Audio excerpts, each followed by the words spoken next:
સુરતમાં 31 જુલાઈએ અતિભારે વરસાદની આગાહી હવામાન વિભાગ દ્વારા વ્યક્ત કરવામાં આવી છે। ત્યારે સુરત કલેક્ટરે સુરતીઓને કંઈક ખાસ અપીલ કરી છે। હવામાન વિભાગ દ્વારા 30 જુલાઈથી 1 ઓગસ્ટ એમ 3 દિવસ દરમિયાન સુરત સહિત રાજ્યના વિવિધ જિલ્લાઓમાં ભારેથી અતિભારે વરસાદની આગાહી કરી છે। ત્યારે સુરતના કલેક્ટરે તમામ સુરતીઓને સાવચેત રહેવાની અપીલ કરી છે। સુરત જિલ્લામાં ભારે વરસાદની આગાહીને પગલે તંત્ર એલર્ટ મોડ પર છે। તેમણે નાગરિકોને સતર્ક રહેવાની સાથે સાથે લોકોને સાવચેત રહેવાની પણ અપીલ કરી છે। તેમણે વધુમાં કહ્યું હતું કે સંભવિત વરસાદી પરિસ્થિતિનો સામનો કરવા માટે સંપૂર્ણ તંત્ર સજ્જ અને સતર્ક છે। આ વખતે ભારે પવન સાથે વરસાદ પડવાની શક્યતા હોવાથી નગરપાલિકાઓને જર્જરિત લૂઝ સ્ટ્રક્ચર તેમજ હોર્ડિંગ્સ ઉતારી લેવા સૂચના આપી દીધી છે।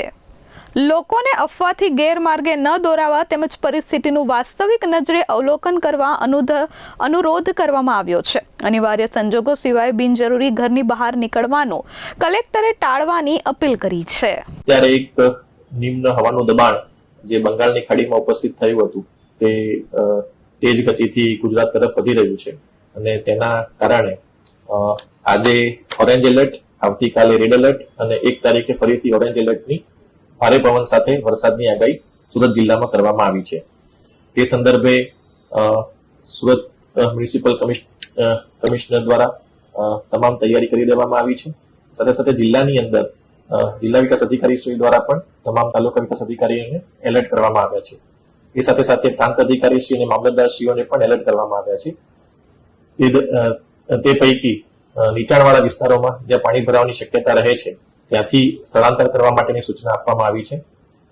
સાથે સાથે આ વખતે ભારે પવન પણ સાથે આવવાની શક્યતા છે, તેથી જેટલા પણ લૂઝ સ્ટ્રક્ચર્સ છે તેને પણ ઉતારી દેવા માટે, હોર્ડિંગ્સ ઉતારી દેવા માટે તમામ નગરપાલિકાઓને પણ જાણ કરવામાં આવી છે।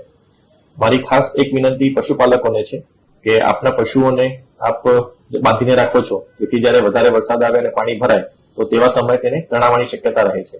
તેથી જ્યારે વધારે વરસાદ આવે અને પાણી ભરાવાની શક્યતા જણાય તો પશુઓને ખુલ્લામાં રાખો, તેમને તાર સાથે કે કોઈ પોલ સાથે બાંધો નહીં, જેથી તે પોતાની રીતે જે સુરક્ષિત જગ્યા છે તે શોધી શકે। અગત્યની જે વાત છે કે આવતીકાલે 31મીએ ખૂબ જ ભારે વરસાદની શક્યતા છે, તેથી તમામ નાગરિકોને મારી વિનંતી છે કે આપ સતત વેધર વોચ ઉપર નજર રાખતા રહો અને જે પણ IMD નું ફોરકાસ્ટ આવે છે તેને સતત જોતા રહો, જેથી જરૂરિયાત ન હોય તો તેવા સંજોગોમાં આપણે બહાર ના નીકળીએ। એટલે આપણે જે અત્યારે સમગ્ર તંત્ર દ્વારા તમામ તૈયારી કરી દેવામાં આવી છે, પરંતુ નાગરિકોને પણ મારી એ જ વિનંતી છે કે આપ પણ સચેત રહો અને સાવધાની પૂર્વક આપણે આ જે 2 દિવસ જે ભારે વરસાદની આગાહી છે તે દરમિયાન કોઈ પણ પ્રકારનો અનિચ્છનીય બનાવ ન બને તેની પણ આપણે સૌ તકેદારી રાખીએ। અત્યારે હાલ આપણે કોઈ જાહેરાત સ્કૂલ અને કોલેજ અથવા એના માટે નથી કરતા, પરંતુ આજે સાંજે જે પ્રમાણે પ્રેડિક્શન ફરીથી આવશે અને જે ફોરકાસ્ટ આવશે તે પ્રમાણે આપણે નિર્ણય કરવામાં આવશે। Bureau report S24 news Surat.